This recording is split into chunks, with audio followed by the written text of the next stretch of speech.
Meus irmãos, a paz do Senhor, você está no canal EBD de você. Eu sou o professor Janilson e hoje nós vamos tratar da lição 5 da classe de jovens, cuja temática do trimestre é Tempos de Conquista, Fé e Obediência no livro de Josué.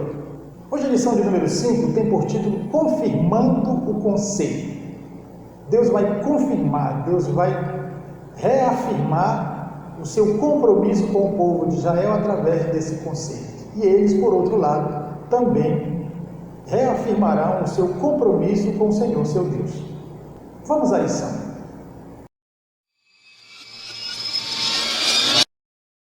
Confirmando o conceito. É o nosso assunto hoje. Mas eu queria que nós levássemos, eu vou fazer um pouco diferente esse comentário da lição. Eu vou considerar um comentário que nós descrevemos, e você vai ouvindo aí, e analisando tudo aquilo que nós vamos dizer, e você pode depois dar o seu veredito, se gostou, se não gostou. Você pode fazer seu comentário. Isso nos ajuda e nos orienta também, porque a partir dos comentários nós passamos a fazer as considerações necessárias para melhorar a aula. Tudo bem? Vamos para a aula, irmãos. Confirmando o conceito. O texto bíblico da lição está em Josué capítulo 5, no versículo 2 ao 12. Então, nesse perícope bíblica é que está o texto que vai embasar todo o nosso comentário e, consequentemente, a lição está embasada nesse texto bíblico também. É importante nós começarmos a dizer que concerto é a mesma coisa que aliança. Um concerto é uma aliança entre partes.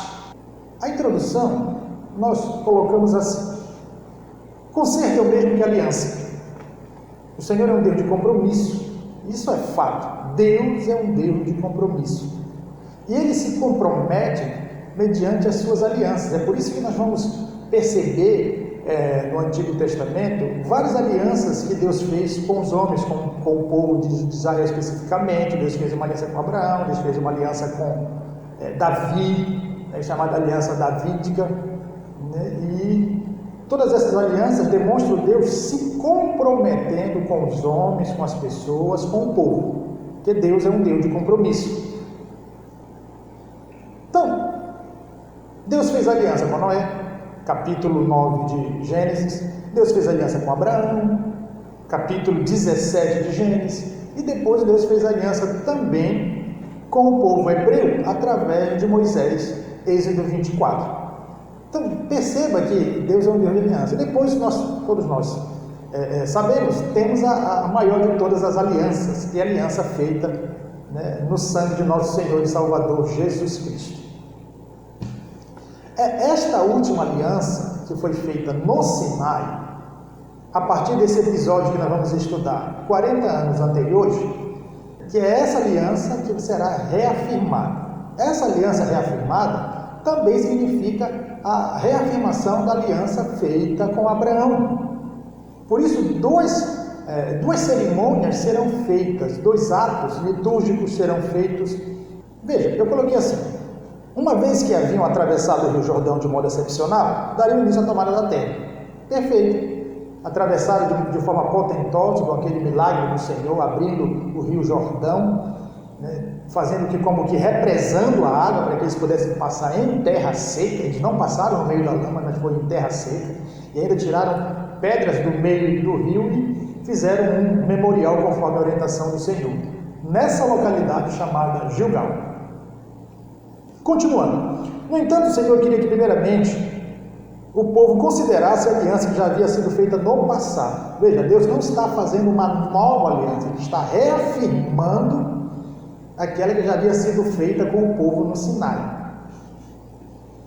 E que a terra não poderia ser tomada sem o Senhor, ou sem que Ele fosse colocado em primeiro lugar.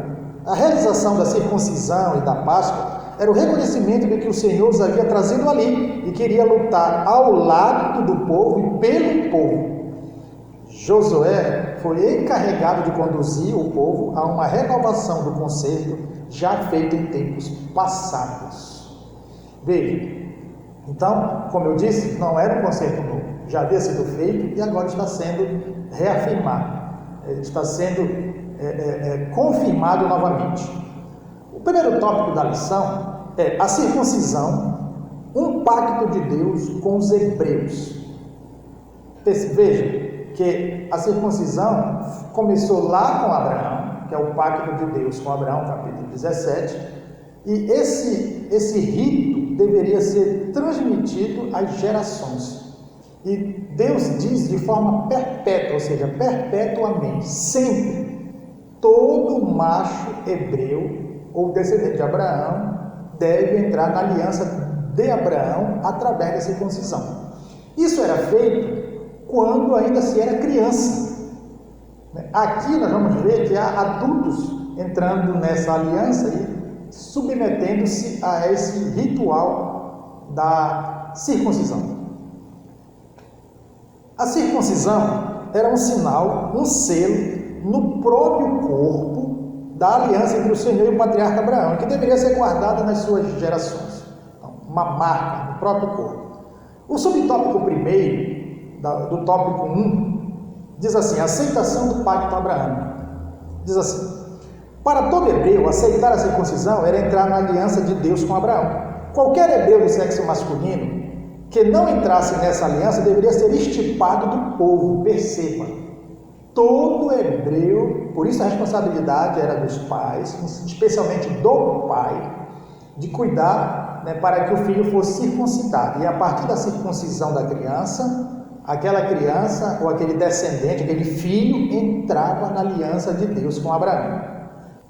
Essa aliança demandava da parte humana, ou seja, dos hebreus, obediência e fé nas promessas feitas aos patriarcas. Então Deus havia feito uma promessa, atrelado a essa aliança, a esse rito, havia uma promessa. Deus prometeu a Abraão que daria a ele as terras das suas peregrinações, que é justamente a terra de Canaã. Ainda que o hebreu carregasse essa marca no corpo, isso em si não significava o cumprimento do concerto.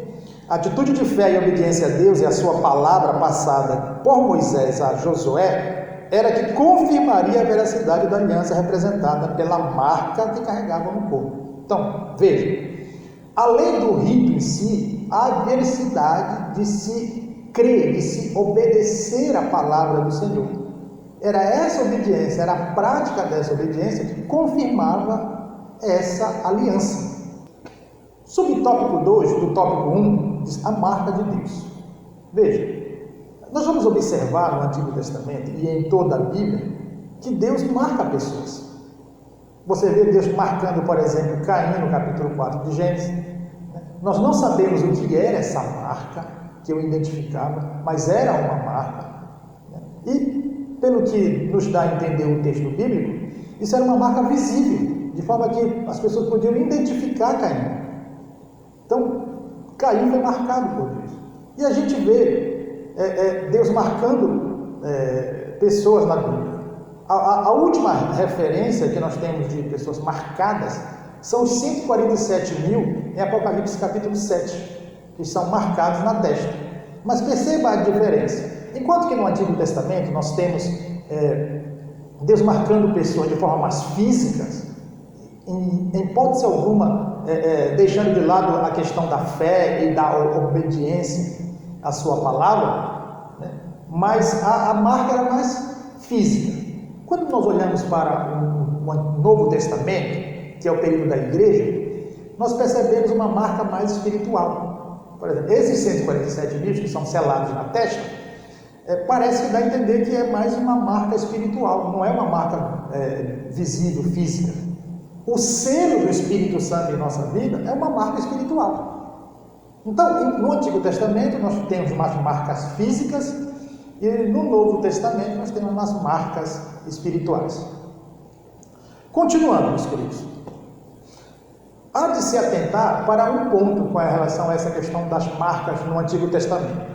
Em Levítico 19, versículo 16, ali o Senhor proíbe que o povo hebreu faça no seu corpo marcas, porque os povos pagãos também faziam marcas no seu corpo, que os identificavam com um determinado Deus.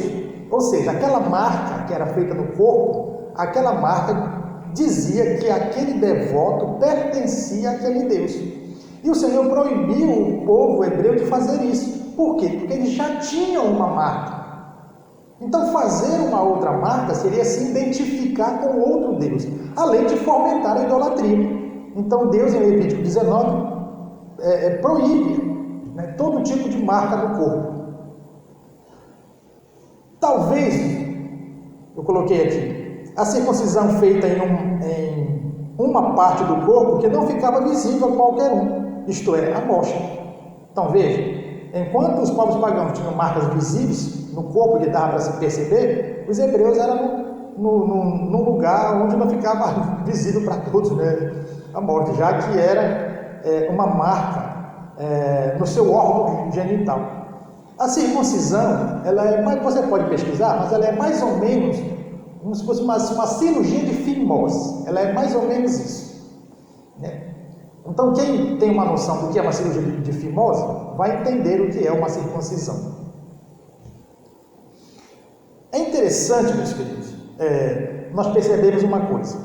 Eu coloquei aqui.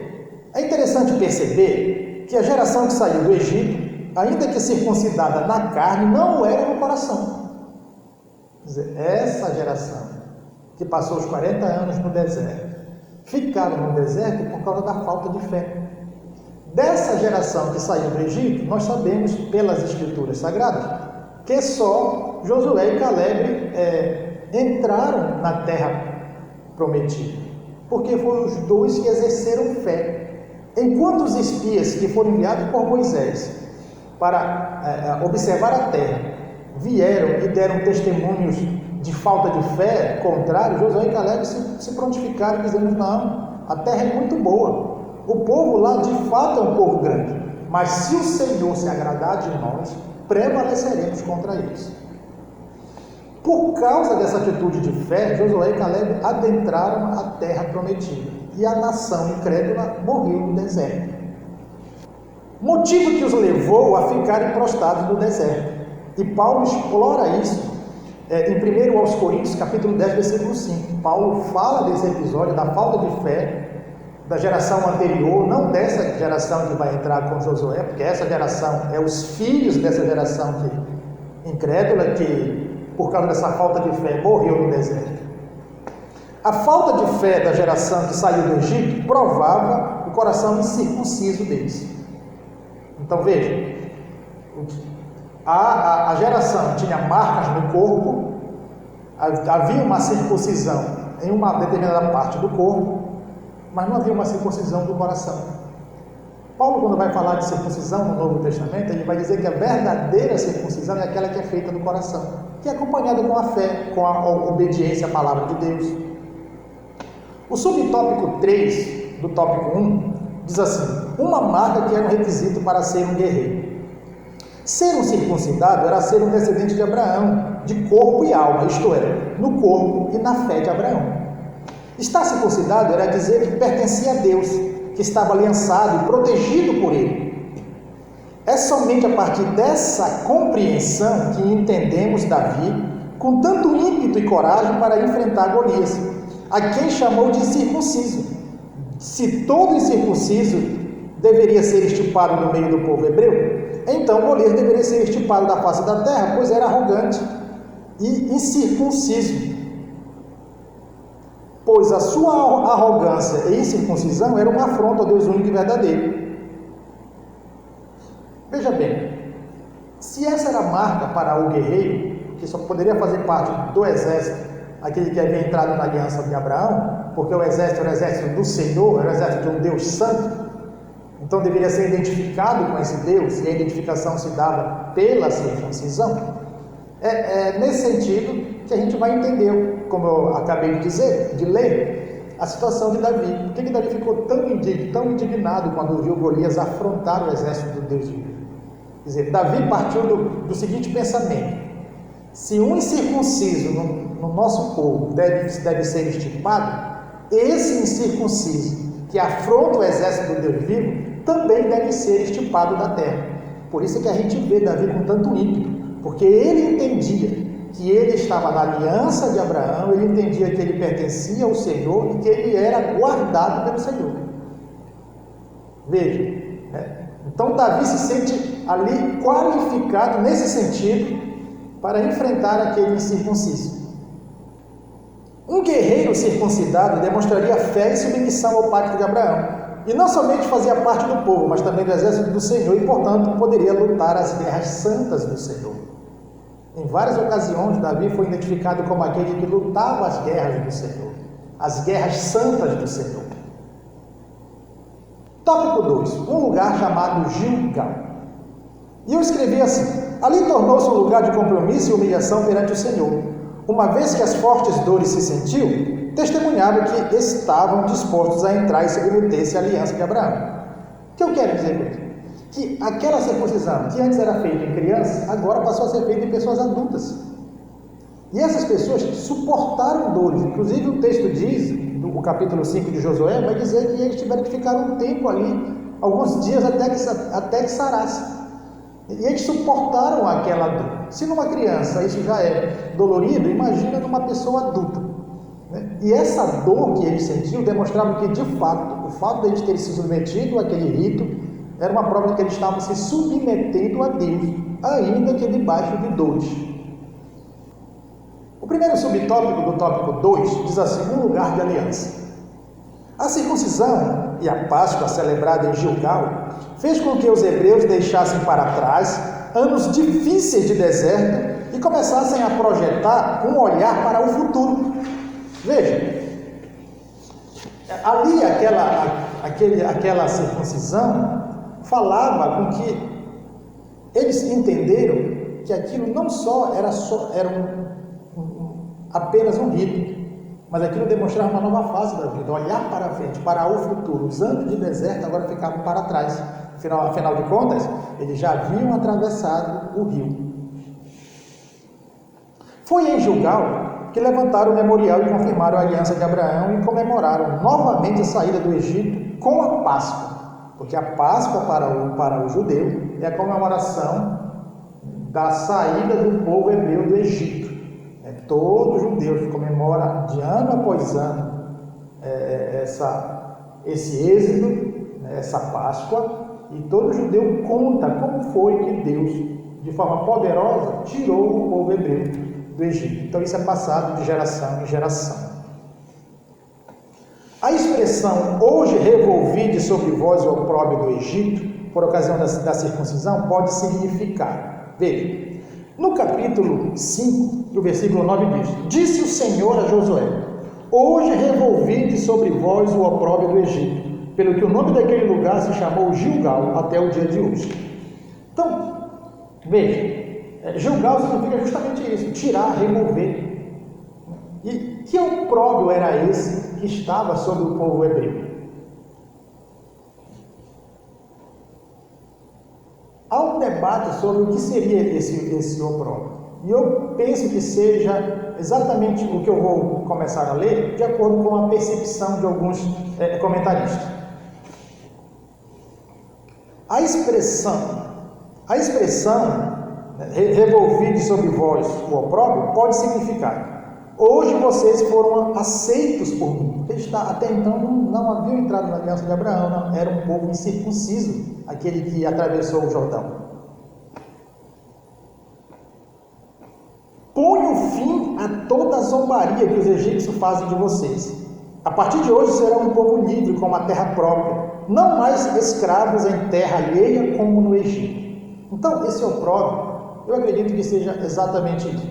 Apesar de que o nosso comentarista não trabalhou necessariamente essa ideia, em certo sentido ele foi até contrário a essa ideia, mas alguns comentários apontam por isso. Por quê? Veja bem, tal entendimento parece estar de acordo com o que disse Moisés. E disse Moisés ao Senhor: assim os egípcios o ouvirão e o dirão aos moradores desta terra. As nações, pois, que ouviram a sua fama, falarão, dizendo: porquanto o Senhor não podia pôr este povo na terra que lhes tinha jurado, por isso os matou no deserto. Números capítulo 14, do versículo 13 ao 16. Eu fiz algumas interpolações aqui para que o texto ficasse mais objetivo. Mas essa ideia de Moisés, isso que Moisés falou, também já havia falado ao Senhor em Gênesis 32, por ocasião do episódio do bezerro de ouro, e também em Deuteronômio 9, quando ele repete todo o mandamento do Senhor. Então, Moisés ele está bastante consciente de que há uma zombaria, um opróbrio sobre o povo hebreu, de que Deus havia tirado do Egito, mas não tinha poder ou não teve poder para fazê-los herdar a terra que tinha prometido. Por causa disso, então, os matou no deserto. E Moisés fala isso com relação ao Senhor, e ele diz: Senhor, o que dirão de ti? Porque aí estava em jogo a reputação divina. E nessa ocasião, em que eles realizam o rito da circuncisão, Deus está dizendo: agora vocês estão entrando na aliança que eu tenho com Abraão. Agora vocês se submetem e passam a pertencer a mim de fato. De forma que essa zombaria, esse opróbrio que está sobre vocês, agora eu tiro. Porque enquanto era dito que vocês não herdariam a terra, porque eu não tinha poder para fazer herdar, eu mostrarei a vocês que tenho esse poder. Então é mais ou menos essa ideia. E eu penso que seja essa ideia. O comentarista, no seu livro de apoio, ele apoia esse entendimento. Mas a revista em si traz um outro entendimento. Eu confesso que eu não sei por que esses dois entendimentos diferentes. Mas se você tiver o livro e tiver a revista, você vai perceber que são dois entendimentos diferentes. Eu penso que o entendimento do livro, que é esse entendimento, penso que seja um entendimento melhor. Subtópico 2 do tópico 2. Lugar de exaltação. Por que lugar de exaltação? Justamente por causa disso que eu acabei de dizer. Quer dizer, aquele opróbrio daquele povo que havia morrido no deserto estava sobre os filhos e agora é tirado. Deus exalta eles. Agora vocês são meu povo e herdarão esta terra que eu aprendi, que eu jurei a vossos pais dar. Então aí há um lugar de exaltação. Veja, antes o povo escravo do Egito e peregrino no deserto, agora livre e prestes a conquistar a terra, antes murmurador e provocador. Por causa dessa murmuração e falta de fé, foi que eles ficaram prostrados no deserto. Isso está em Número capítulo 14, a partir do versículo 9 até o versículo 12. Agora submisso ao Senhor, e sendo exaltado como seu povo, aceito por causa do seu amor e de suas promessas feitas aos patriarcas. Que promessa? Promessa de herdar a terra.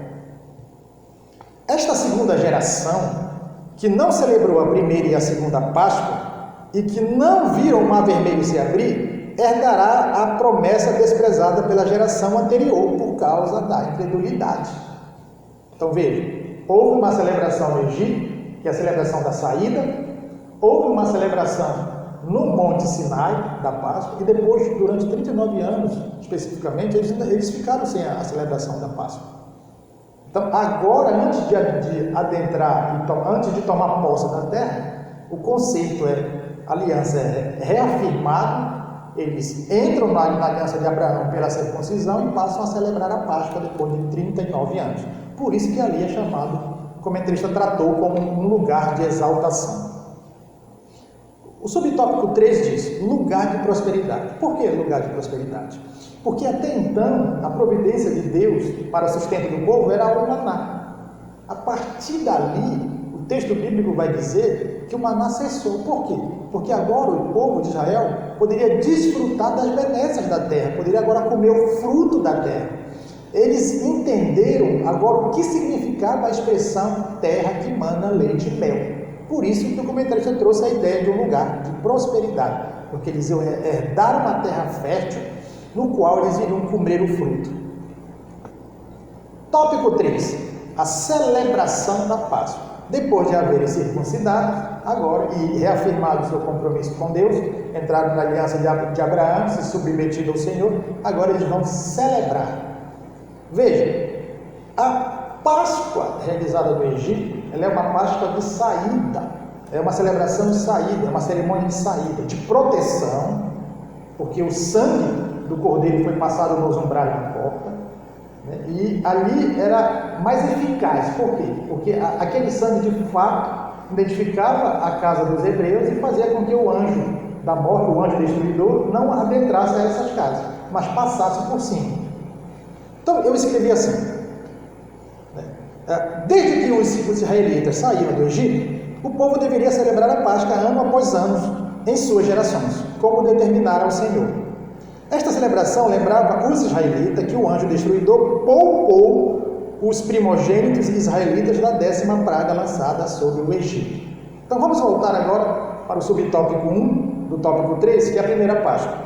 Essa primeira Páscoa no Egito, a primeira Páscoa, serviu de referência para todas as outras. Claro, porque todas são feitas a partir daquela. Todas as instruções deveriam ser seguidas nas gerações seguintes. Eles deveriam, por família, tomar um cordeiro de 1 ano de idade e sacrificá-lo ao entardecer do dia 14 do mês de Abib, ou mês de Nissan. Famílias menores poderiam se juntar a outras, ou repartir o cordeiro entre si, conforme as instruções de Êxodo 12. Lá no capítulo 12, a partir do versículo 24, está dito lá, se a família fosse menor, poderia se juntar com outro e repartir o mesmo cordeiro, ou então repartir o mesmo cordeiro.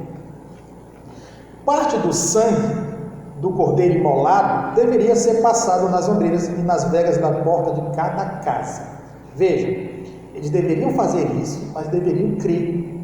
Vamos pensar de que se algum israelita tivesse dito: não, isso é bobagem, nós não vamos passar sangue nenhum nas vegas das portas ou nas ombreiras. Vamos supor que eles só matassem o cordeiro, assassem, mas não passassem o sangue. O anjo destruidor certamente entraria naquela casa. Eu continuei dizendo assim: isso serviria de sinal. Que sinal? O sinal lá do sangue nas ombreiras da casa, das portas, né? Serviria de sinal para o anjo destruidor, que passaria por cima das casas marcadas, poupando o primogênito de cada família. Daí o termo Páscoa, que é Pessá em hebraico, que significa passar por cima, pular, ou simplesmente poupar. Então, é por isso que é esse nome, o significado é esse, passar por cima, porque por causa da marca, o anjo passava por cima e não atingia aquela casa. Diferentemente das demais, que eram comemorativas, ou seja, demais as seguintes, esta, que é a primeira Páscoa, era eficaz, ou seja, de um sacrifício real e eficaz para livrar os primogênitos hebreus. Nós sabemos que essa 10ª praga no Egito matou todos os primogênitos, tanto dos homens quanto dos animais. Mas os primogênitos dos hebreus foram poupados por causa dessa instrução e porque obedeceram essa instrução.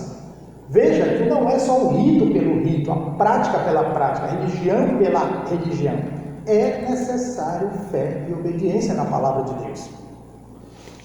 O mais importante de tudo isso era lembrar as gerações a redenção divina e a libertação da escravidão do Egito. Sim, toda a Páscoa se lembrava como Deus, de forma poderosa, tirou o povo hebreu do Egito.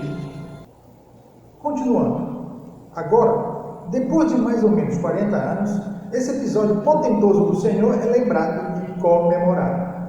Então veja, todas as demais Páscoas agora é uma lembrança, uma comemoração daquilo que aconteceu lá no passado. Subtópico 2 do tópico 2. Páscoa, um memorial judaico perpétuo. Veja, a circuncisão também era uma ordenança perpétua. E a Páscoa da mesma forma. Lá em Êxodo, Deus falou a Moisés que essa comemoração também deveria ser perpétua. Ou seja, em todas as gerações. E a Páscoa, ela abre o ano litúrgico judaico. Ou seja, a primeira comemoração, a primeira festa de todas as festas que o Senhor instituiu. Continuando. O Senhor disse a Moisés que esse ato real e ao mesmo tempo litúrgico, ou seja, de valor espiritual e religioso, seria estatuto perpétuo para as gerações seguintes. Isso está lá em Êxodo 12:14. Uma segunda vez foi celebrada quando o povo se encontrava ao pé do Monte Sinai no primeiro ano de saída do Egito. Diferentemente da primeira, a que se deu por ocasião da saída da terra da escravidão, esta se deu por ocasião da entrada na terra da herança, portanto, terra da liberdade. Então veja, a primeira era a saída de uma terra de escravidão. Esta agora, que Josué está comemorando com a segunda geração, com os filhos daqueles que saíram do Egito, é uma Páscoa agora de entrada numa nova terra, na terra da promessa. A primeira saída da terra da escravidão, esta agora, a entrada na terra da promessa. Continuando. Também simbolizava a transição da provisão do maná do deserto para a provisão dos frutos da terra. Enfim, aquela antecede a saída, esta a entrada. É importante perceber que esta geração que nasceu no deserto ainda não havia entrado na aliança de Abraão, isto é, ainda não havia recebido a circuncisão e, portanto, não podia celebrar a Páscoa do Senhor. Sem esse rito, que é o rito da circuncisão, não estariam qualificados para tão importante celebração, que era a Páscoa. Era significativo que os hebreus chegassem a atravessar o Jordão justamente a tempo de celebrar a Páscoa no dia 14 do mês. O cronograma de Deus é preciso. Então você observa, inclusive o nosso comentarista trabalha isso, essa precisão divina de fazer com que eles atravessassem o rio, tivessem o rito da circuncisão, celebrassem a Páscoa na mesma data que celebraram a primeira Páscoa. E isso fazia até muito sentido, né? Porque já que era uma confirmação daquela aliança, né? Ou seja, já que era uma lembrança daquele episódio, daquele ato, então, e isso seria um estatuto perpétuo, então é importante comemorar no dia certo. E Deus teve essa precisão em fazê-lo atravessar o rio e estarem prontos, depois já do ato da circuncisão, para comemorarem a Páscoa. O subtópico 2 do tópico 3 diz assim: a Páscoa é um símbolo poderoso. Era, porém, um evento comemorativo, com exceção da primeira, que foi eficaz e demonstrava a libertação da escravidão do Egito. Assim como os hebreus saíram do Egito para começarem uma vida livre da escravidão, desse mesmo modo os cristãos foram tirados do mundo para viver uma nova vida em Cristo Jesus. Essa relação com a libertação dos hebreus da escravidão se dá quando Jesus, reunido com os discípulos, reinterpreta a Páscoa judaica, atribuindo um novo significado àquela celebração e relacionando com seu próprio corpo e sangue. O que eu quero dizer aqui? É que a Páscoa cristã, ou a ceia cristã, tem origem na Páscoa judaica. É no momento em que Jesus está celebrando a Páscoa com os seus discípulos que ele reinterpreta, ele dá um novo sentido.